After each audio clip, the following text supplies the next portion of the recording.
Hola a todos, soy Roberto Granda desde el canal del Club de los Viernes.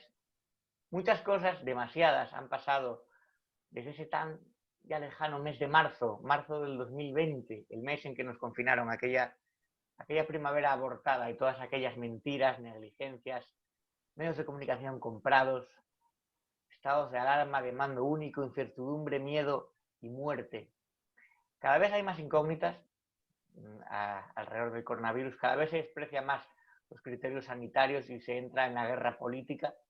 Nuestras libertades están siendo conculcadas por dirigentes y no por expertos, salvo ese payaso que sacan en la tele ahora en plan celebrity y un ministro filósofo.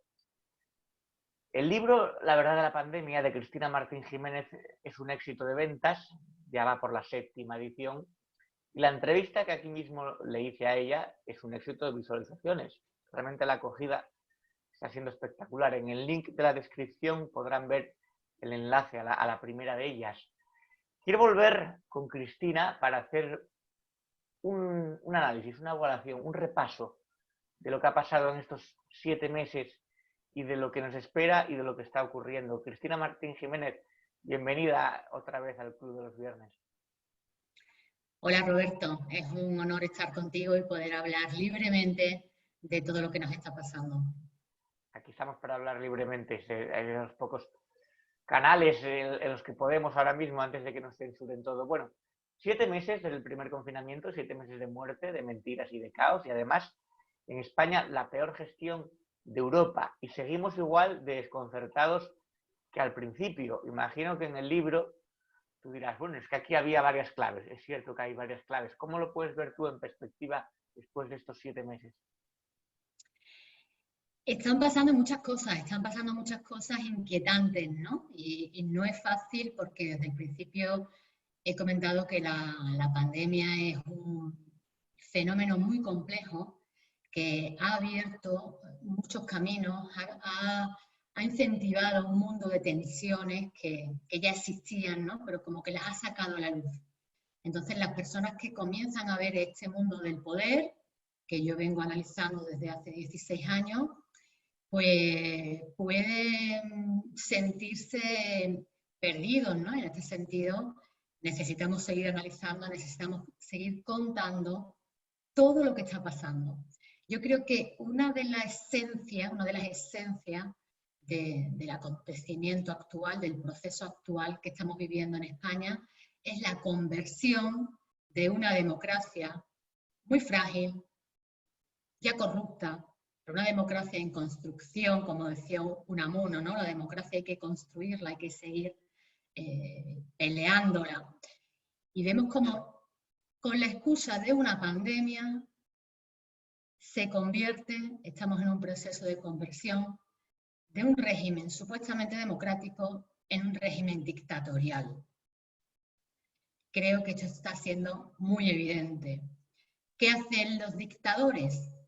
Pues, entre otras cosas, tomar el control del periodismo, de la prensa libre, tomar el control de la libertad de opinión de los ciudadanos, tomar el control de la educación, esta polémica ley Cela que impide, ¿no? Ayer supimos, bueno, ayer una de las polémicas fue que impedía un debate abierto con otros miembros de la comunidad educativa, ¿no? Una imposición, los niños son del Estado, como hemos visto en regímenes totalitarios durante el siglo XX y como aún siguen en muchos regímenes, ¿no? Como el de China, ese gran modelo.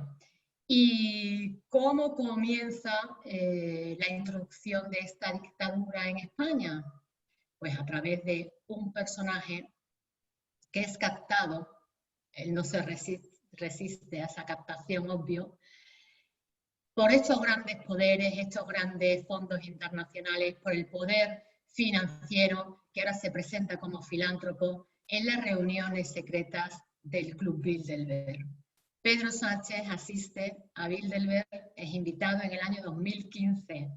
Y esto es muy significativo, porque él ya antes su currículum estaba haciendo un currículum muy globalista. Él ha estado trabajando en la Unión Europea y sigue los planes al servicio de esos grandes lobbies de poder que que captan a estos jóvenes políticos y que vemos que al final se convierten en lacayos de sus amos y no en defensores del pueblo al que supuestamente afirman representar. No sé si estás tú de acuerdo con este balance, ¿no? Esencial que creo que está ocurriendo en nuestra vida política, en nuestra vida social. Hay una sensación de que se impone cada vez más el Estado, es decir, de que el Estado tiene más poder, que tenemos menos libertades, pero que la población es cada vez más dócil y sumisa. Aceptan de buena gana todas las restricciones, aceptan el imponer el uso de las mascarillas, algunas decisiones que no tienen mucho sentido, incluso médico, y también que se juegue con la salud de la gente a función de la política. Es cierto que Pedro Sánchez tiene más poder ahora que antes del inicio de la pandemia, y es cierto que en el primer Consejo de Ministros durante el confinamiento también se han intentado meter unas políticas que a Pablo Iglesias le tuvieron incluso que frenar. Es decir, la ambición de poder es tanta que aprovechan esta pandemia para perpetuarse incluso en el poder. Cristina, ¿lo ves también como un movimiento hacia conseguir que su poder, que en el gobierno, asentarse ahí lo suficiente como para que no haya luego alternancia política? Date cuenta de una cosa, cuando a este joven político se le invita al club de los poderosos, ¿no? Al club del dinero, es un lugar donde te dan muchas palmaditas en la espalda, te dicen frases como confiamos en usted, joven Sánchez, ¿no? Tenemos un proyecto para usted y confiamos en que usted va a llevarlo a buen término. Le dan sobre todo en la condición humana, ¿no? Digamos que acarician su ego, lo engrandecen, le dan un valor que no tiene, porque obviamente sabemos que hasta ha copiado su tesis doctoral, ¿no? O sea, que no es un señor con mérito para encargarse de un gobierno y para... Incluso llega a manipular, está intentando frenar toda la libertad de movimiento de las instituciones del Estado, ¿no? Esa jugada con la fiscal, que impide que se investiguen todas las denuncias que está recibiendo el gobierno por su gestión. Entonces, cuando ellos se encuentran, cuando Sánchez se encuentra rodeado de la gran élite, siente un gran honor, siente un gran honor. Y él tiene una misión que cumplir ante ellos. Con lo cual, obviamente quiere seguir creciendo, ¿no? En esa clase social distinta del resto, elitista, que le promete, bueno, ya sabemos cómo presume cuando se sube al avión, al Falcon, él se siente vanagloriado. Y aunque él no conozca todo el diseño de la estrategia de la pandemia, todos los objetivos que están marcados, él, en este sentido, es un instrumento más del poder. Es un títere más de los titiriteros. Y su misión está en que a sus jefes les tiene que convencer de que ha hecho un buen trabajo. Y si para hacer ese buen trabajo, para presentarles esa buena cuenta de resultados, tiene que convertir a España en un régimen dictatorial a pasos agigantados, lo hace. Porque lo que le importa son las cuentas de resultados que le va a presentar a sus amos. Lo hace.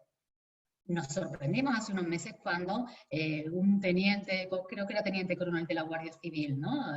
Expresó públicamente que tenía un encargo de minimizar las críticas contra el gobierno. Son tácticas dictatoriales. Y incidimos de nuevo, ¿no? En cómo se hace con el control de medios de comunicación, entregándole 15 millones de euros de las arcas del Estado a los dos grandes, ¿no? Para que solamente expresaran la versión oficial del gobierno. Cuando entrevistan en los informativos, en los programas, a alguien algún ciudadano o algún enfermero, siempre presentan la versión oficial del gobierno. El periodismo ha desaparecido, ya el periodismo está en manos del poder. Si ya estaba estocado con la crisis del 2008, que fue cuando entraron los grandes fondos internacionales en su accionariado, propietarios de los grandes medios de comunicación, pues ahora, con este encargo que le hacen a Sánchez, aún más. Él está cumpliendo fielmente los objetivos y el plan final es que quede meridianamente claro que los estados-nación, que los gobernantes nacionales son ineptos para gestionar crisis globales como esta pandemia o como las que ya nos preparan la próxima crisis del cambio climático. Debe quedar meridianamente claro. Él solo es un instrumento, un títere. Por eso, la semana pasada, The Economist hizo esa crítica férrea y feroz contra Sánchez, contra también la presidenta de la Comunidad de Madrid, porque incidían en ese objetivo, en esa estrategia de fondo. Son ineptos para manejar crisis de alcance global. Que son ineptos está bastante claro.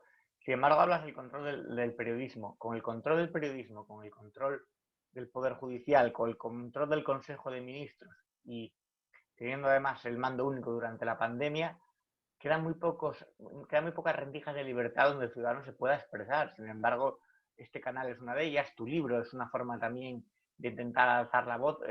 Son herramientas que tiene el ciudadano para intentar dar la batalla, aunque en una clara inferioridad, hacia estos poderes.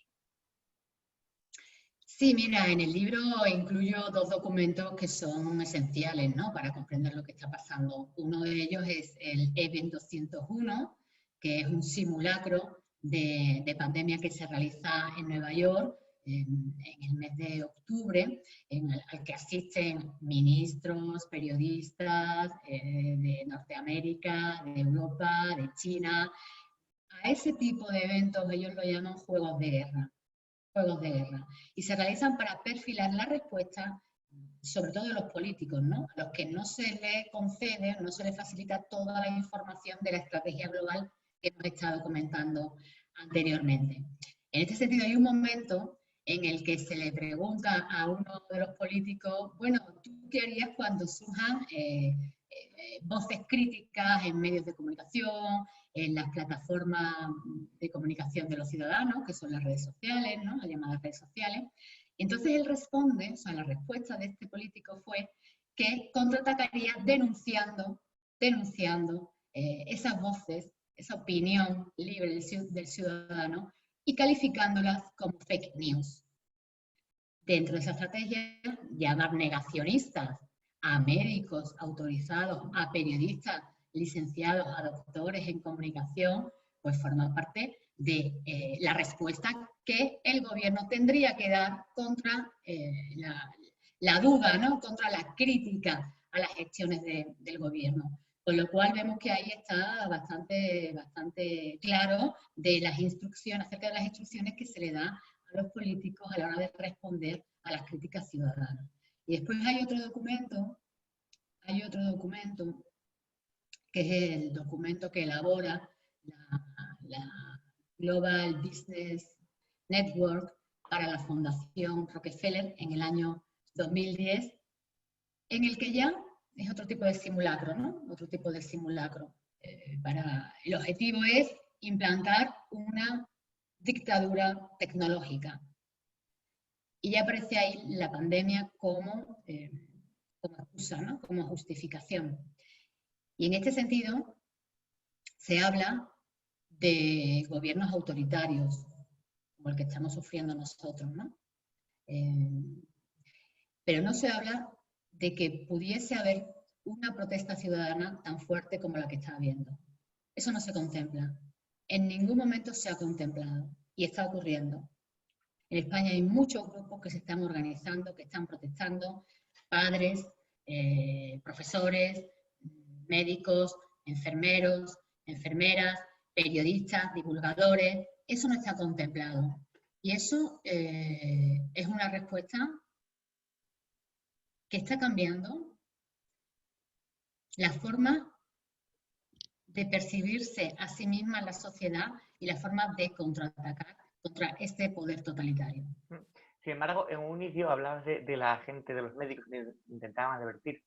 Aquí hubo algunos, incluso Pedro Cavadas, incluso médicos que tenían que ir a un programa que no es realmente de divulgación puramente científica, porque hay elementos parapsicológicos o paranormales, como puede ser Cuarto Milenio, tenían que utilizar esos canales porque los medios oficiales, en vez de médicos o expertos en el tema, te ponían a un Antonio Maestre, a una Lisa Beni, ridiculizando, diciendo que era más fácil morir por la mascarilla atropellado que por el virus, diciendo que no se podía saber, los tuits de Echenique, del periodista Milá, diciendo que los datos parece que se va más el pánico, es decir, hubo un montón de periodistas que seguían periodistas que no eran ni siquiera médicos tampoco, siguiendo esa línea oficial, y a los médicos que alertaban se les marginaba.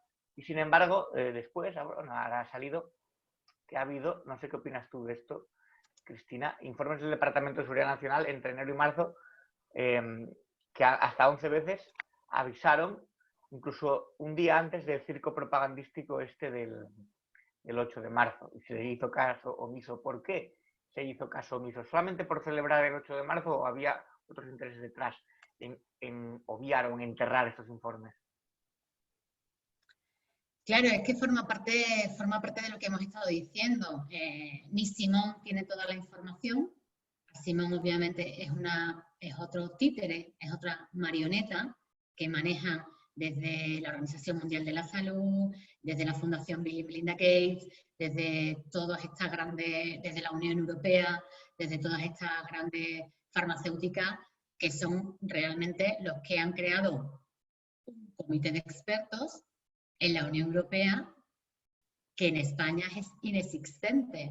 Yo introduzco en el libro los nombres de este comité de expertos que se crea en la Unión Europea, en la Comisión Europea, y realmente pues son todos de la red de los hombres buenos, ¿no? La red de estos filántropos que van a salvar el mundo, de estos grandes fondos internacionales. Con lo cual, ninguna declaración han demostrado, tanto Simón como el ministro de Sanidad, como el gobierno, el presidente, ninguna declaración está sustentada en hechos científicos, tanto como ellos han utilizado la palabra ciencia.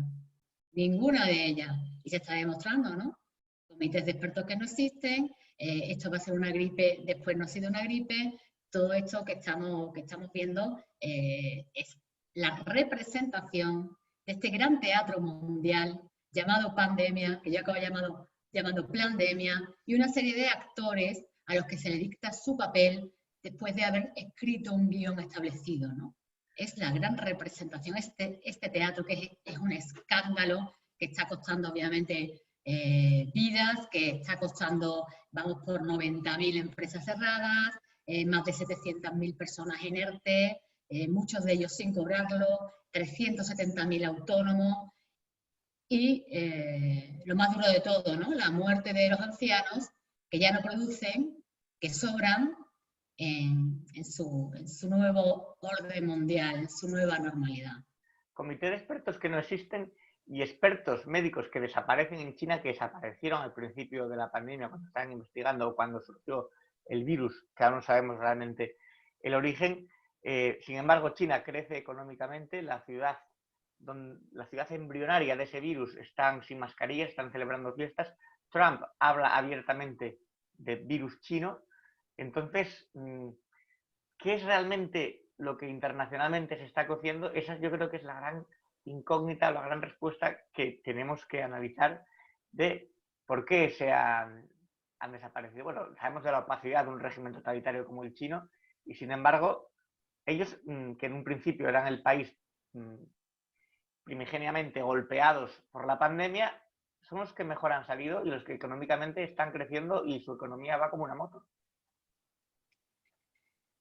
Porque el mundo ha cambiado, o sea, todavía hay personas que tienen en la mente que estamos como si estuviésemos en la Guerra Fría, donde había dos bandos, un bando capitalista y otro comunista, y después en las instituciones, la política nacional o local, pues se dividía de nuevo en otros dos bandos, la izquierda y la derecha. La izquierda y la derecha es absorbida por la tercera vía de Blair, lanzada desde la Unión Europea, lo que llaman la socialdemocracia, y ese es el sistema que ese es el modelo que quiere imponer esta élite. En este sentido hay que destacar que tanto David Rockefeller, el gran financiero del nuevo orden mundial, como Henry Kissinger, su pupilo, que fue secretario de Estado de Estados Unidos, son unos absolutos admiradores del modelo chino. Un capitalismo de Estado, unas élites capitalistas y un comunismo, un socialcomunismo igualitario para el resto de personas, en mitad una serie de técnicos que son los que le facilitan esa estabilidad social, como lo llaman ellos, de ese modelo social. Y en este sentido, me gustaría recordar cómo David Rockefeller habló de que se necesitaba una gran crisis global para imponer el nuevo orden mundial.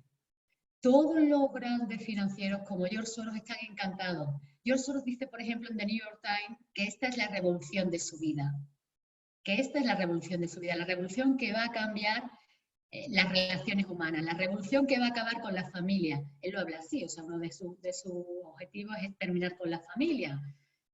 Claro, el gran bastión de las personas, como ellos no son familia, no tienen familia, no creen en la familia, tienen una infancia absolutamente desgraciada, pues se dedican a desgraciar la vida de los niños en la actualidad.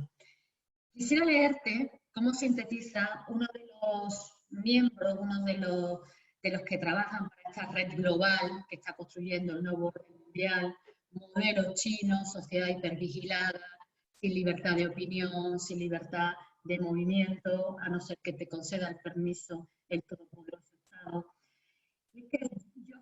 Joschka Fischer escribe para el medio Project Syndicate.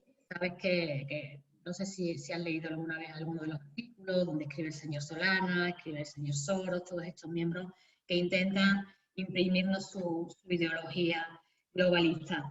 Él habla en la página 328 de La verdad de la pandemia, dice que la crisis muestra que nuestras instituciones políticas ya no son aptas y deben ser renovadas. El sistema internacional comprende estados de tamaños muy diferentes, con diferentes grados de poder, pero que creen en el viejo mito de la soberanía nacional. La soberanía nacional es un viejo mito para ellos. El virus ha puesto sin piedad las debilidades de las instituciones de las que depende la abrumadora mayoría de la población mundial. Esto incluye los gobiernos nacionales como el orden internacional. Es probable que ninguno de ellos sobreviva en su forma actual, ni debería hacerlo. Después de la Segunda Guerra Mundial, la principal innovación fue el establecimiento de las Naciones Unidas como contrapeso a los Estados-nación, en el sentido de que estos Estados-nación, con el objetivo de que frenaran su egoísmo y mantuvieran la paz y la cooperación a través de un marco de instituciones globales. La ONU, la Organización Mundial de la Salud, la Unión Europea.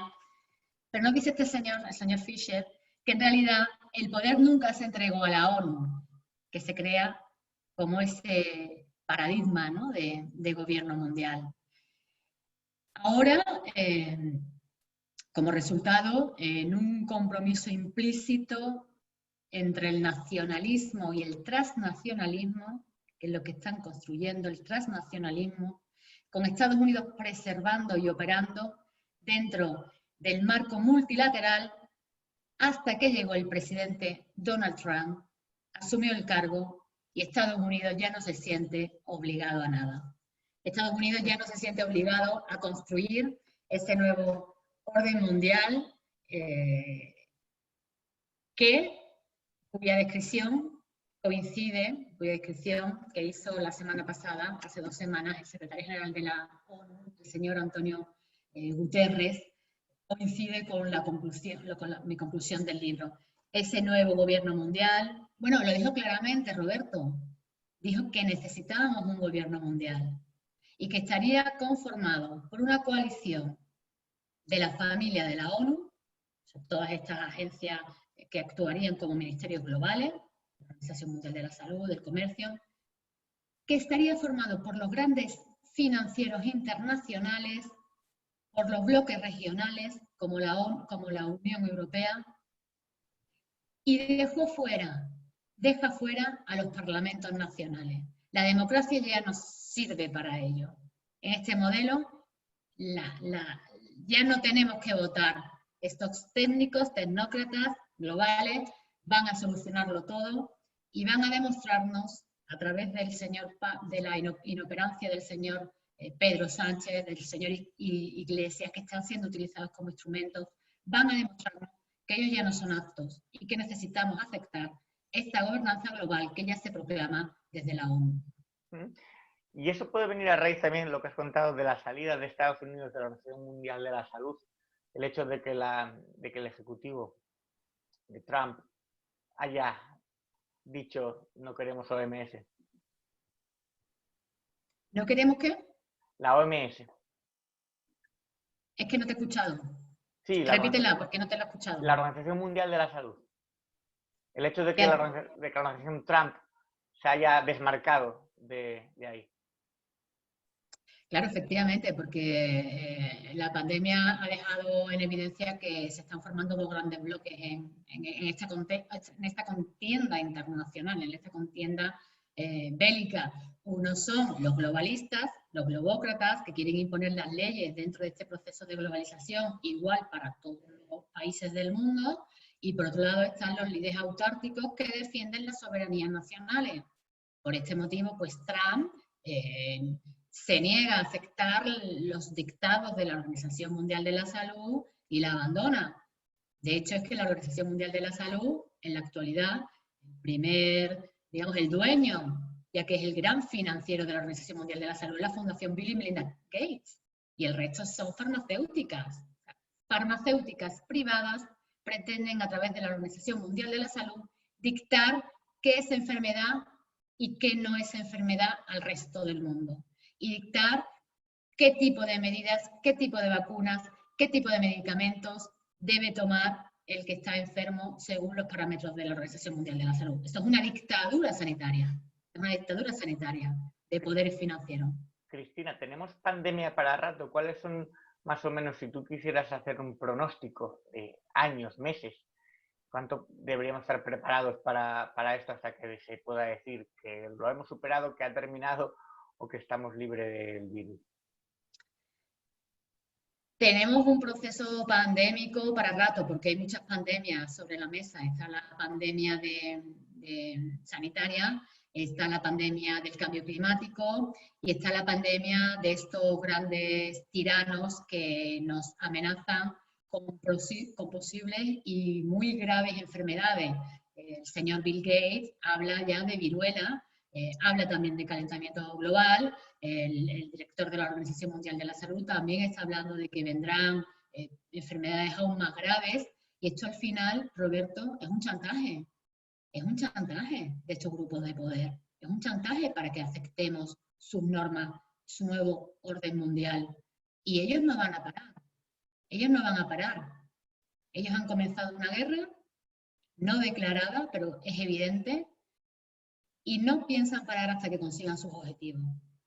Ahora mismo podemos hablar de 10 años de crisis, porque además todos están confluyendo, todas las supuestas izquierdas, las supuestas derechas, todos los que aceptan, todos los que son cómplices de este gran gobierno global que se está creando, confluyen en la agenda de la ONU 2030. Tenemos 10 años de pandemia, tenemos 10 años de crisis. Y por eso tenemos 10 años de investigación periodística que es más necesaria que nunca. Una década de crisis más nos vale estar preparados. Cristina Martínez Jiménez, después, pasado un tiempo con perspectiva, no sé si tienes pensado escribir un libro con conclusiones o con revelaciones que sea una continuación de este gran éxito, ¿no? La verdad, de la pandemia, que, como ya digo, en ventas está funcionando estupendamente. No sé si tienes pensado después escribir algo que sea más, no conclusivo, pero sí que amplíe o siga dándole cabida a las teorías de ese primer libro, aportando más material y más pensamientos, más reflexiones tuyas.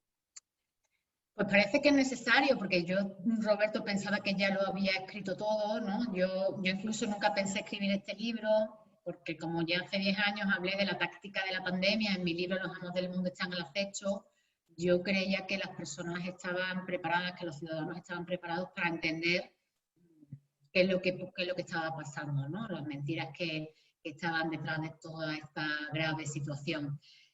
Pero parece que no, parece que es necesario seguir investigando, seguir demostrando con datos, pues que realmente el mundo actual ha cambiado, que las guerras actuales son diferentes, más vanguardistas, más civilinas, más sofisticadas y que cada vez hay más personas reclamando información.